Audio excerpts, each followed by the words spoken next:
नमस्कार, Manoj Tiwari talk show में आपका स्वागत है। मैं हूं आपके साथ प्रीति पांडे।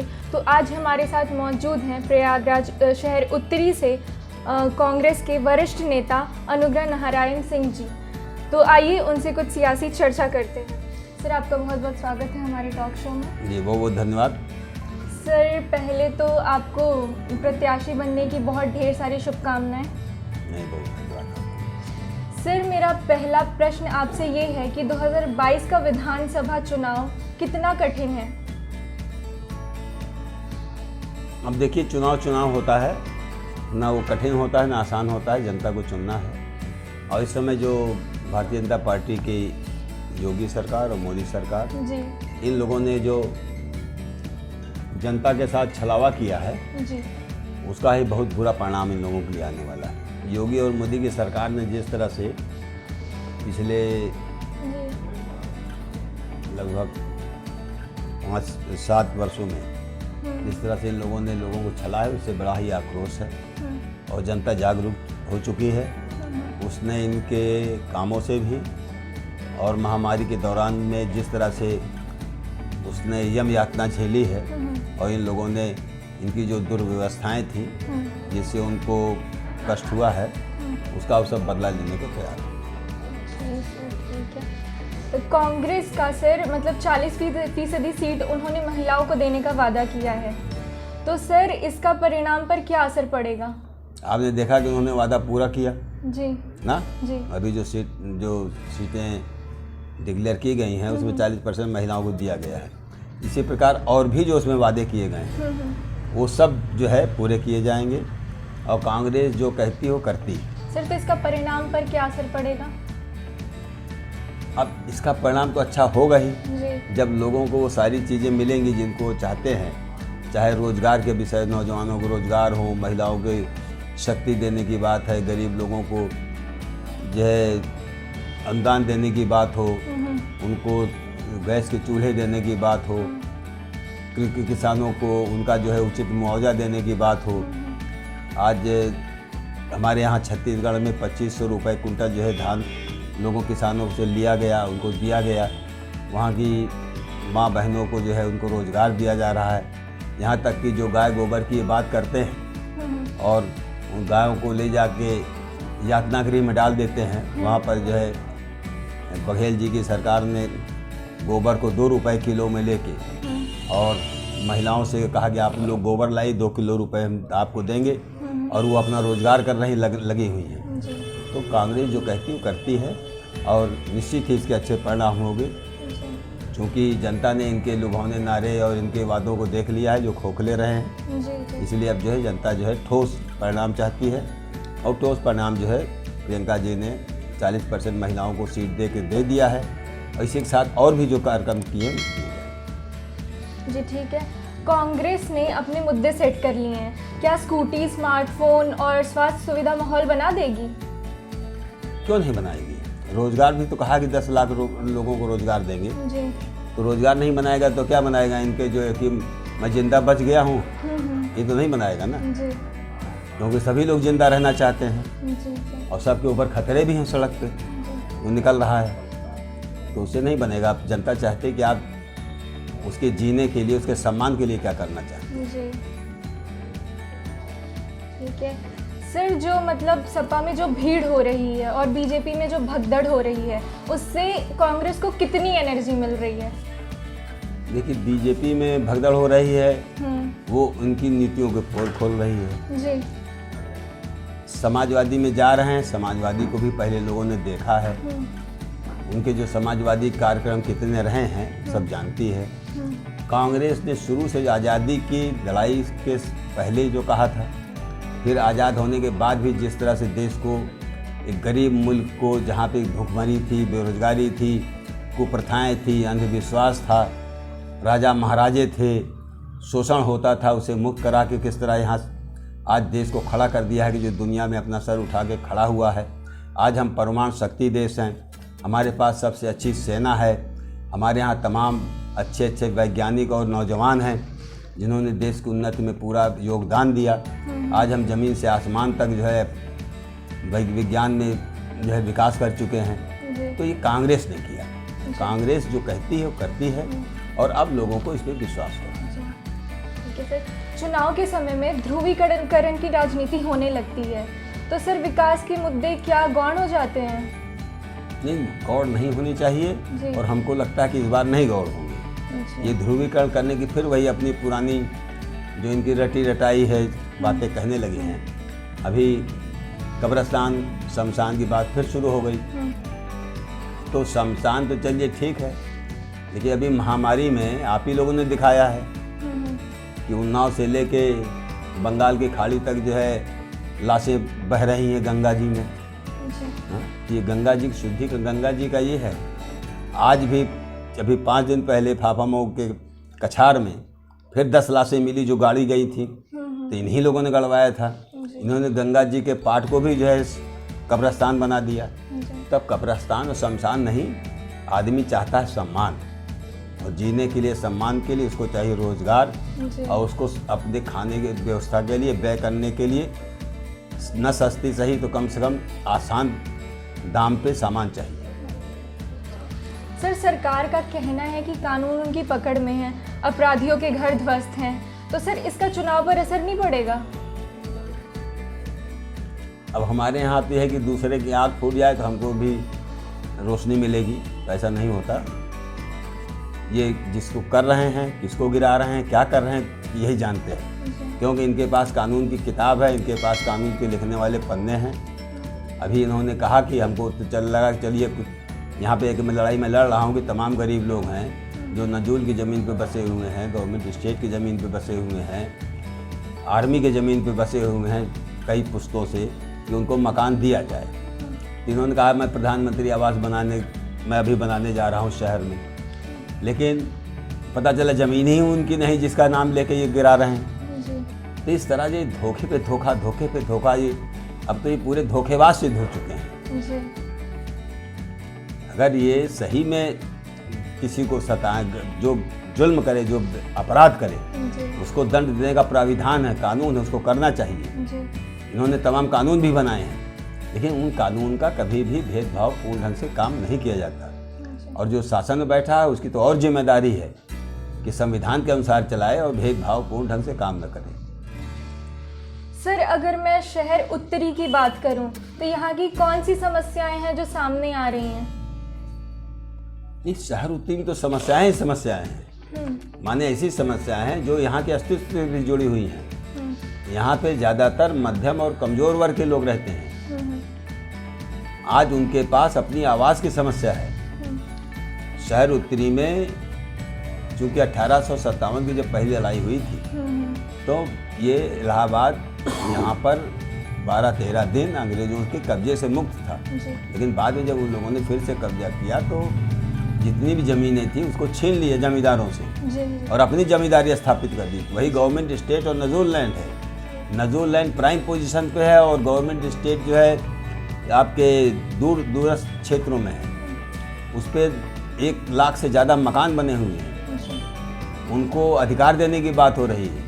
नजूल ज़मीन पे बड़े लोग बसे हैं, जिसका इन्होंने फ्री होल्ड कानून बना दिया 1951 में, जब 91 में जब कल्याण सिंह जी की सरकार आई थी।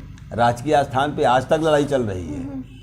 मैं जब पहली बार विधायक हुआ था 1985 में, तो 1987 मैंने इस भेदभावपूर्ण के खिलाफ आवाज़ उठाई थी, जिस पे सरकार ने आश्वासन दिया था, तत्कालीन कांग्रेस की सरकार थी, कि हम लोग इस पे कार्रवाई करेंगे और इन लोगों को भी अधिकार देंगे। लेकिन वो जांच आज तक नहीं पूरी हुई। कांग्रेस जांच करा रही थी, ये लोगों ने एक काम नहीं किया।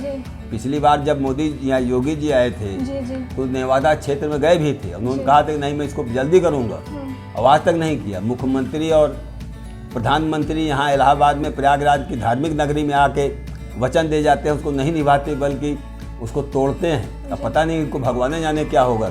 सर तो जैसे आपकी सरकार भी कई बार रही है यहाँ पे, तो उन समस्याओं का कोई हल नहीं निकला? नहीं, हमारी सरकार नहीं थी जी।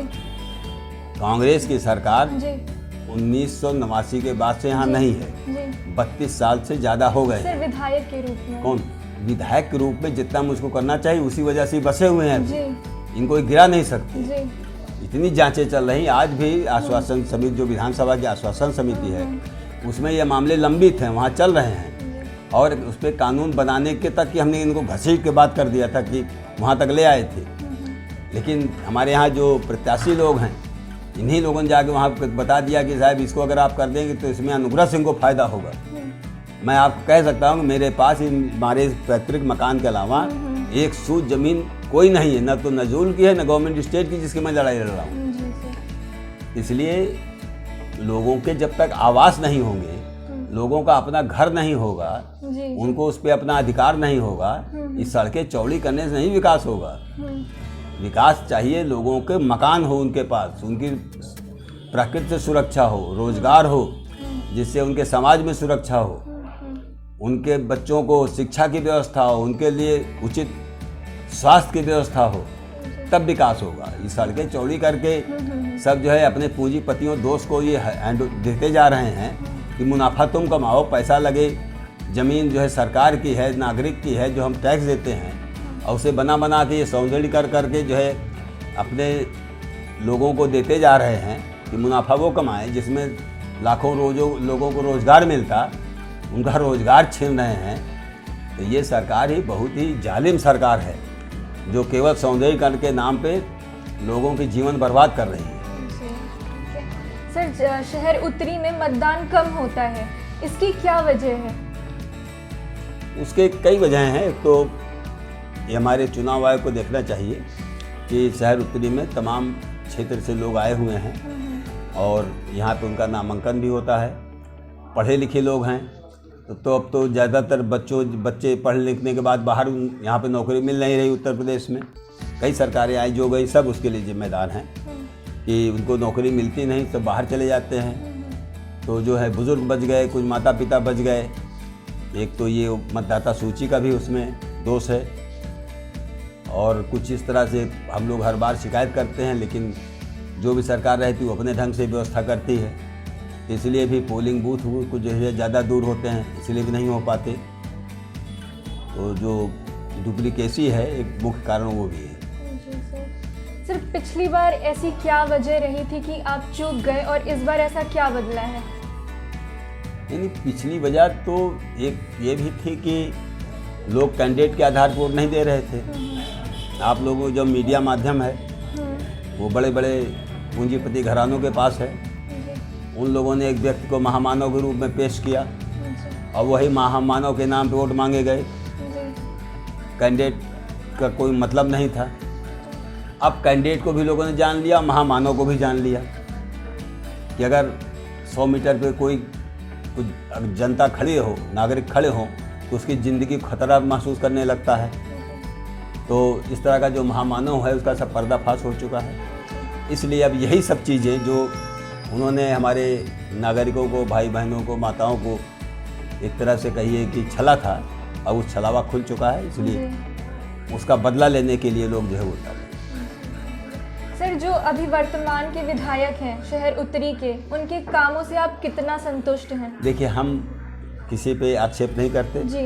उनके कामों का आकलन जनता करेगी और बेहतर यही है कि जनता करे। जी। मैं जानता हूं कि जो काम हम लोग छोड़ के गए थे वो भी अधूरे हैं। यहाँ पर जो सीवर लाइन बिछनी है, सीवेज ट्रीटमेंट प्लांट्स वगैरह हैं, जो ट्यूबवेल्स हैं, सूडा में जो हम लोगों ने कुछ काम कराए थे वो भी अभी नहीं हुए। BSUP एक योजना थी, basic services for urban poor, जो मनमोहन सिंह जी की सरकार ने बनाई थी, जिसमें शहर के गरीब लोगों को मकान देना था, उसको शहर में भी नहीं दिया गया। सरकार घोषणा करती कि 43 लाख लोगों को हमने जो है गरीबों को मकान दे दिया। अभी भी आप चले जाइए संगम के किनारे, वहाँ पे भी लगभग 1,500 झोपड़ियाँ हैं जो जिसमें लोग रह रहे हैं।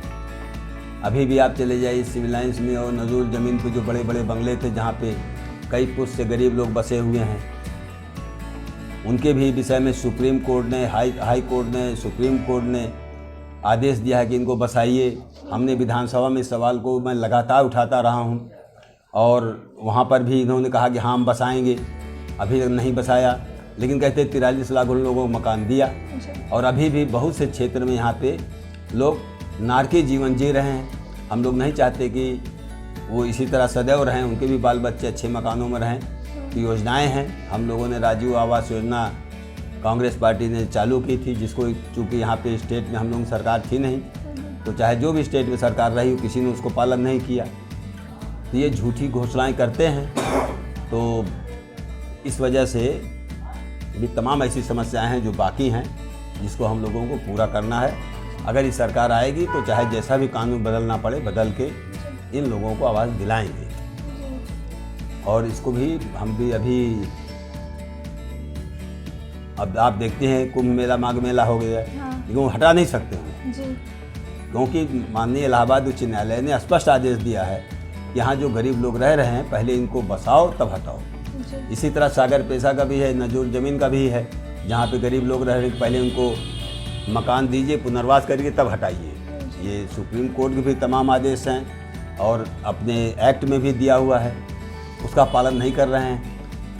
हम तो चाहेंगे कि आप लोग जिस तरह हमसे प्रश्न पूछ रहे हैं, कभी आपको ये सरकारी लोग मिल जाएं तो इनसे ही पूछिए कि आप कह रहे 43 लाख लोगों को मकान दे दिया, तो ये गरीब लोग झोपड़ी में कैसे भी रह रहे हैं। तो जैसा कि आपने देखा, हमारे साथ मौजूद हैं कांग्रेस के वरिष्ठ नेता अनुग्रह नारायण जी। तो बने रहिए हमारे साथ, मिलते हैं एक ब्रेक के बाद।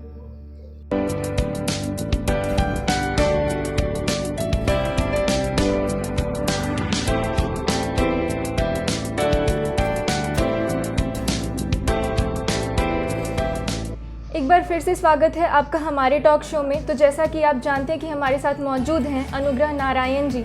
तो चलिए अब बातचीत का सिलसिला फिर से जारी करते हैं। सर, तो जैसा कि देखा गया है कि कई जगहों पर सड़क का विकास है, लेकिन अंदर के क्षेत्रों में वो सड़कें अभी तक पूरी तरह विकसित नहीं हैं। तो सर, जैसा कि आप कई बार मतलब विधायक रह चुके हैं, तो उस समय ये कार्य मतलब पूरे क्यों नहीं हो पाए? आप जाके देखिए कि जो हमारे नए मोहल्ले हैं उन पे जो गलियां बनी हैं, जहां सीवर पना पड़ा है, पाइप की लाइन पड़ी है, वहां किसने बनवाया? जी जी। ये आपको वो पत्थर जो है चिल्ला चिल्ला के बताएंगे। जी जी। हालांकि हमारे बहुत से पत्थर लगे थे, इसको इन लोगों ने सौंदर्यीकरण के नाम पे उखाड़ भी दिया है। लेकिन मैं जब विधानसभा में रहता हूँ या लखनऊ में रहता हूँ, तो हमारे जो पश्चिम के विधायक और भी लोग मिलते हैं, वो लोग कहते हैं कि जब वो लोग इलाहाबाद उच्च न्यायालय में आते हैं अपने किसी मुकदमे में पैरवी की, तो देखते हैं, कहते हैं आपने इतना काम करा दिया, हम लोग करा ही नहीं पा रहे हैं। तो इसलिए मैंने गलियों पे ही ज़्यादा ध्यान दिया है, क्योंकि बड़ी सड़कें हम लोग सरकार नहीं थी, बड़ी सड़कों को हम लोग नहीं बनवा सकते थे। लेकिन इलाहाबाद इस मामले में कांग्रेस के ज़माने से सौभाग्यशाली है कि यहाँ पर कुंभ और अर्धकुंभ लगता है, और उसमें कांग्रेस सेंट्रल गवर्नमेंट इतना फंड देती है कि जो बड़ी सड़कें हैं तो वो पूरी हो जाती हैं। लेकिन गलियों का जहाँ तक निर्माण है वो आपको लोग बताएंगे। रही दूसरी बात, इनका जो इन्होंने कहते हैं कि हमने चौड़ीकरण किया, तो चौड़ीकरण करने में आप एक कानून है कि अगर भारत में संपत्ति रखने का अधिकार है, मौलिक अधिकार है, अगर कोई किसी की संपत्ति ले तो उसको मुआवजा देना होता है। कांग्रेस ने 2013 में भूमि अधिग्रहण अधिनियम 2013 बनाया, 2009, जिसमें कि ये कहा है कि अगर कोई भी सरकार या कोई भी व्यक्ति किसी भी काम के लिए ज़मीन लेगा, तो अगर गांव का क्षेत्र है तो उसको सर्किल रेट का 4 गुना देना पड़ेगा, अगर शहर का क्षेत्र है तो उसको 2 गुना देना पड़ेगा, शहर में भी अगर बाज़ार का क्षेत्र है तो इसे 4 गुना देना पड़ेगा। आप जाइए और यहाँ पर अब मेरा कहना नहीं ठीक है, आप लोग इसकी खुद खोज करिए और इसको उजागर भी करिए कि सरकार ने बलपूर्वक ज़बरदस्ती माफिया की तरह लोगों की ज़मीन छीन ली और किसी को मुआवजा नहीं दिया है। क्योंकि और खैर, मैं तो उस समय उत्तराखंड का प्रभारी था, तो मुझको वहाँ भी जाना था, मैं यहाँ कम रहता था।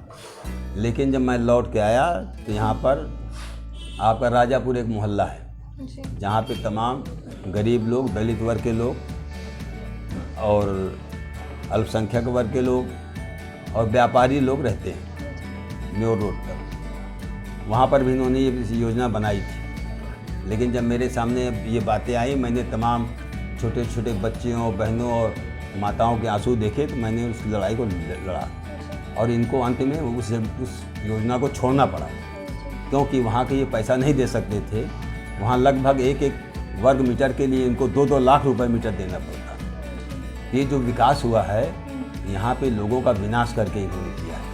ठीक है, डर के मारे वो नहीं बोले हैं, लेकिन अब वो सब लोग मुखर होकर अपनी बातें कह रहे हैं कि किस तरह उनकी ज़मीन छीनी गई, उनके अरमान छीने गए। इसी ये ज़मीन बड़ी महत्वपूर्ण है, चाहे भारत माता की ज़मीन हो और चाहे कुरुक्षेत्र की ज़मीन हो।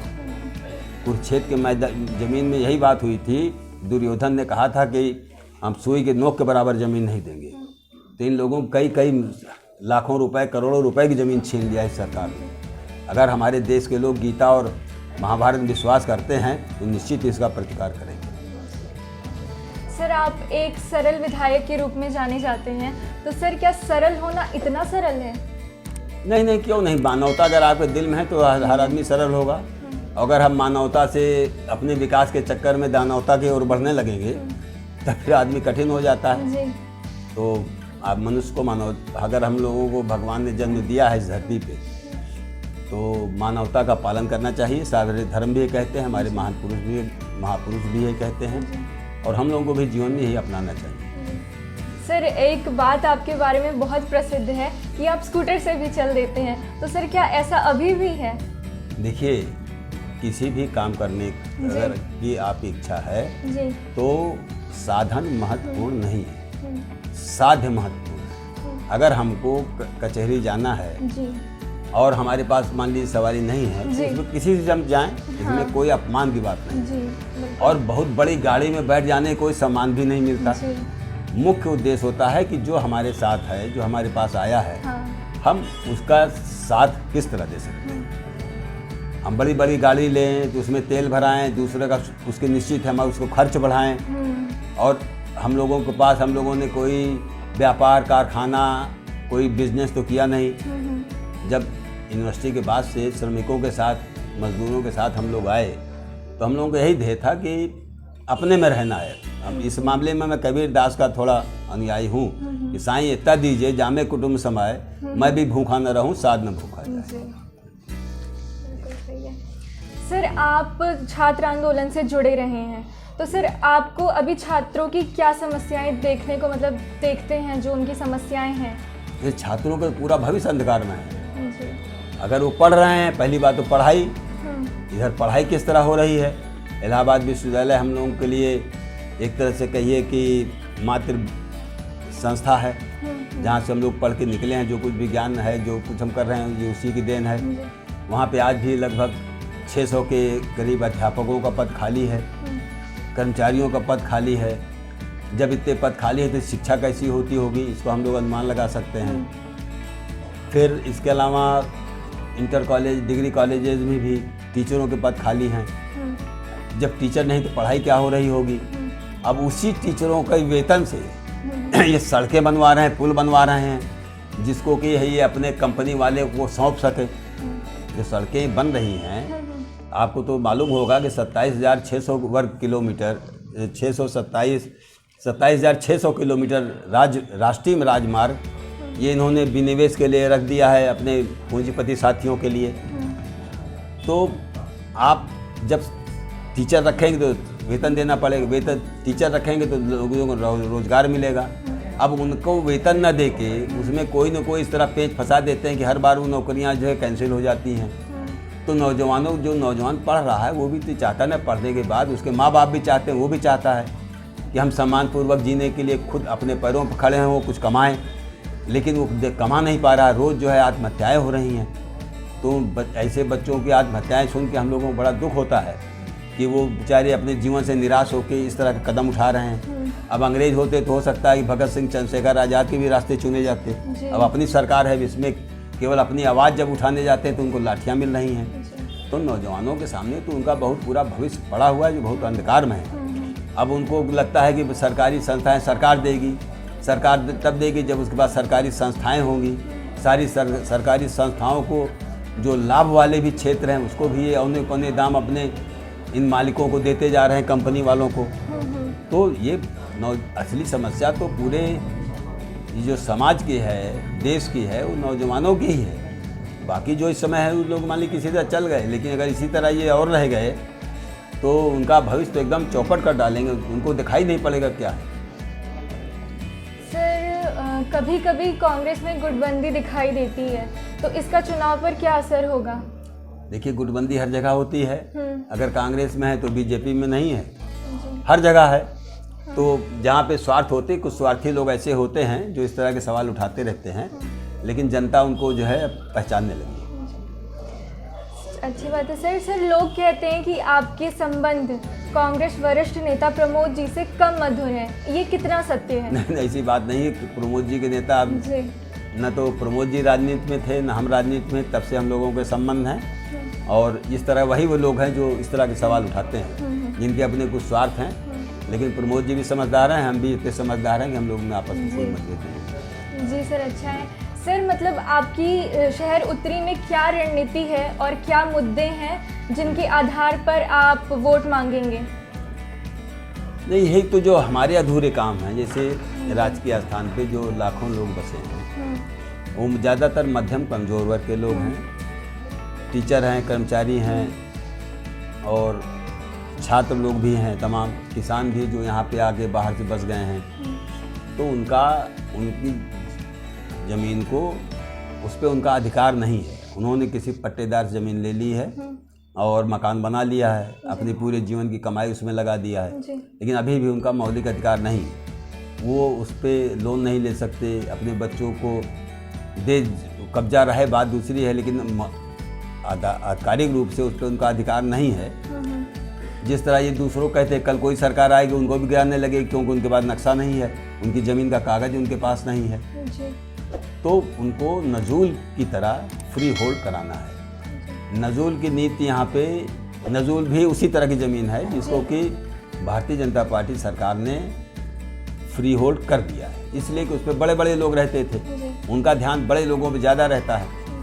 तो उसी तरह जो है, जो सबसे 1998 में एक इन्होंने शासनादेश बनाया था, जिसमें इनके भारतीय जनता पार्टी और आरएसएस के एक बहुत भारी जो पद पे विराजमान थे सज्जन, उनकी ज़मीन को फ्री होल्ड करने के लिए उन्होंने आने पौने बहुत उसे दाम पे कर दिया था 1991 के सर्किल रेट। तो हमारा ये सवाल विधानसभा में था 2007 में। उसके पहले तो हम लड़ ही रहे थे, उसके पहले तो हम 1987 से लड़ रहे थे, लेकिन जब 1998 में ये जीओ आया जिसमें कि उनको 91 के सर्किल रेट से 10% पे फ्री होल्ड कर दिया गया, तो हमने कहा कि इसी तरह जो है गवर्नमेंट स्टेट को भी किया जाए। इसके पहले जब मैं लड़ाई लड़ रहा था और कांग्रेस ने जांच कराया था, तो यहाँ पर जो जिलाधिकारी महोदय वगैरह थे, उन लोगों ने दिया है कि जब भी कोई इस तरह की नीति बनाई जाए तो नजूल से राजकीय स्थान की भूमि की कीमत कम रखी जाए। तो वही हमारी लड़ाई है। वो चल रहा था, उसमें कानून भी बन गया। दो बार अब मामला आश्वासन समिति में है, तो आश्वासन समिति ने यहाँ पे विज्ञापन करवाया अखबारों में कि आप लोग राय दीजिए। लोगों ने अपनी राय दी, कानून भी बन गया था, लेकिन पिछली सरकार में कुछ ऐसा हुआ कि उसको नहीं कर पाई ये। इसके बाद योगी जी आए थे और यहाँ के जो डिप्टी सीएम वगैरह हैं, इन लोगों ने भी किया था, नहीं मैं इसको कराऊँगा। यहाँ के जितने एमपी, अब तो केंद्र में और राज्य में दोनों इनकी सरकारें थी, और इत्तेफाक से इलाहाबाद में आपके ज़्यादातर कॉरपोरेटर, मेयर, एमएलए, मंत्री, प्रधानमंत्री सब इधर ही जुड़े हुए यहीं आ के घूम जाते हैं। तो इन लोगों ने किसी ने कुछ नहीं कराया। तो उनकी एक समस्या है कि उनका अपना कुछ होते हुए भी, सब कुछ होते हुए भी कुछ नहीं है। तो उनको ये अधिकार दिलाना ही हमारा बहुत दिलचस्प था। दूसरा, बाढ़ में आपके छोटा बघाड़ा, दारागंज से ले के छोटा बघाड़ा होते हुए सलोरी और इधर गंगानगर वगैरह जो है डूब जाते हैं। अगर इनको विकास करना था तो जो बाढ़ में प्रतिवर्ष हम लोग इतना पैसा खर्च करते हैं, यहाँ पे एक बांध बना देते जी। गंगा जी के भी सौंदर्यीकरण हो जाता, जैसे कि बनारस में गंगा जी अपनी एक लाइन में आ जाती जी। और इन लोगों के मकान भी बचे रहते, लेकिन उसको नहीं कराए। इसके संबंध में भी मैंने अपने विधानसभा में सवाल उठाए थे। इस पर सारी जांच हो गई, प्लान बन गया, प्लानिंग हो गई। अभी अंत में आके इन्होंने कह दिया कि वो नहीं हो सकता, तो उसको भी करना है। सीवर वगैरह, ट्रीटमेंट प्लांट वगैरह भी इनका चालू नहीं है। गंगा जी में, अब गंगा जी ने बुलाया था मोदी जी को, लेकिन पता नहीं क्यों गंगा जी को ठुकरा रहे हैं कि आज भी गंगा जी उतना जो पवित्र उनका शुद्ध होना चाहिए नहीं हो पाया। खुद जो है आप जानते हैं कि वो वस्त्र पहन के नहाते हैं, उनको नहाना पड़ता है, गंगा जी इतनी शुद्ध हैं। तो ये तमाम चीज़ें हैं जो हम लोगों को करना है। और नौजवानों के लिए चूँकि शिक्षा का केंद्र है तो यहाँ पर जितनी भी पद खाली हैं उनको पदों को भरा जाए। करीब 5 लाख तो यही खाली हैं। हम लोगों का जो प्रतिज्ञा पत्र है उसमें कहा गया है कि 10 लाख नौजवानों को हम लोग 5 साल में रोजगार देंगे।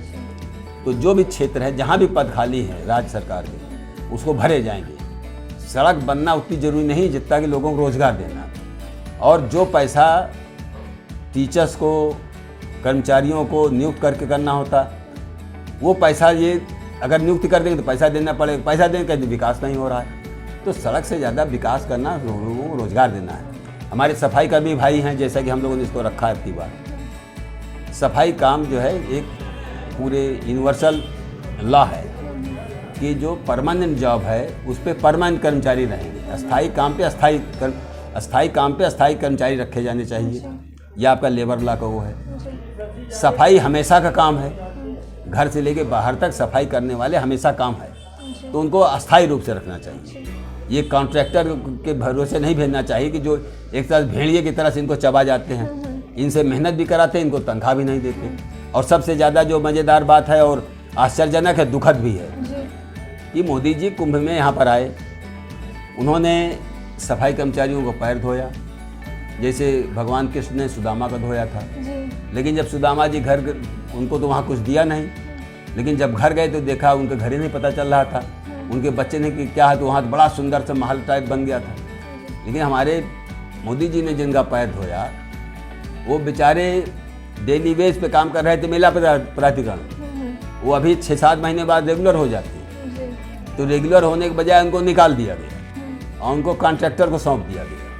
कॉन्ट्रैक्टर 6 महीने से उनको वेतन नहीं दे रहा है, वो बेचारे दर दर भटक रहे हैं। तो इनको अस्थाई रखा जाए, इनको किसी के सहारे न रखा जाए, सरकार उसको देखे, म्यूनसिपल नगर निगम उसको देखे।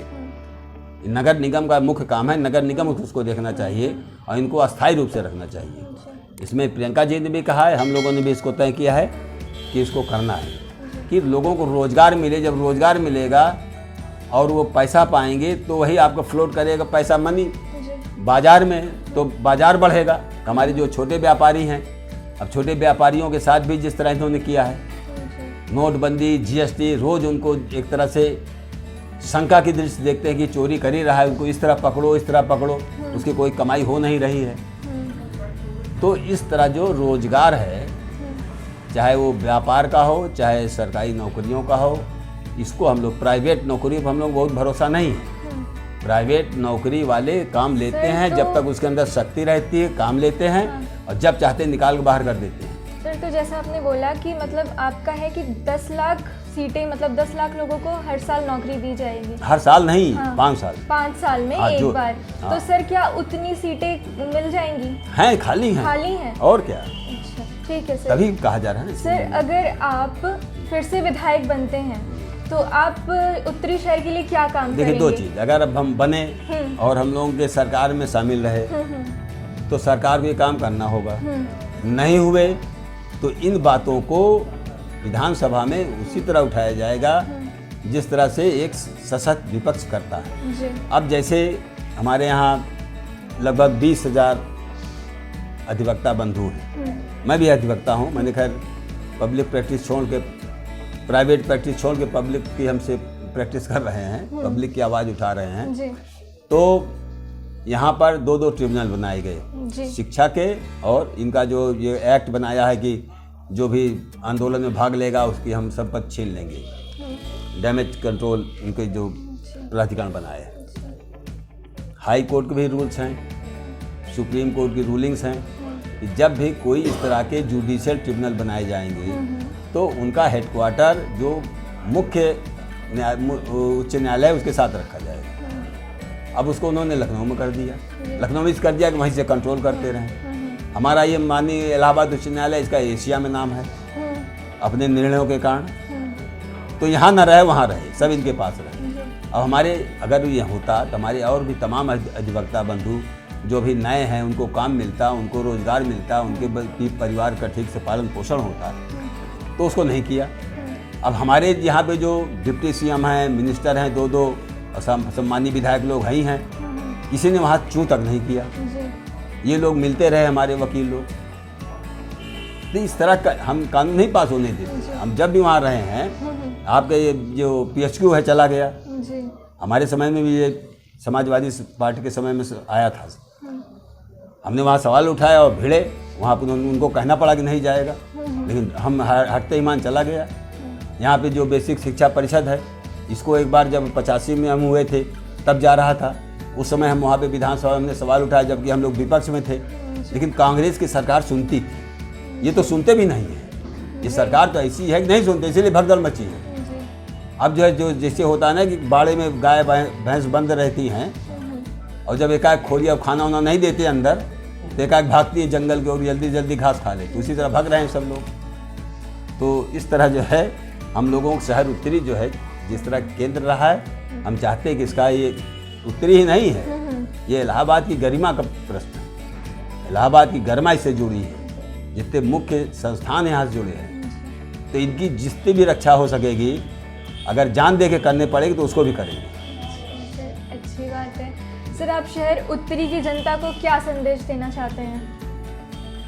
यही एक संदेश है कि सब पढ़े लिखे लोग हैं, तथ्यों को देख के, परिस्थितियों को देख के अपनी तार्किक शक्ति से उसको पहचाने, और जिस तरह से इन्होंने इस समाज का नष्ट करने की कोशिश की है, केवल नफरत के सहारे नहीं, बल्कि प्रेम, सहयोग और जो वास्तविक विकास है, मानव विकास को देख के, भौतिक विकास को नहीं, मानव विकास को देखते हुए इस पर निर्णय करें। भौतिक विकास से वो थोड़े दिन होता है, मानव विकास प्रेम, सहयोग और सौहार्द से होता है। तो नफरत की बातों को, जो ये जिसके सहारे जीतना चाहते हैं, जीते हुए हैं भी और फिर जीतना चाहते हैं, उसको ठुकराएं और मानवता को अपनाएं।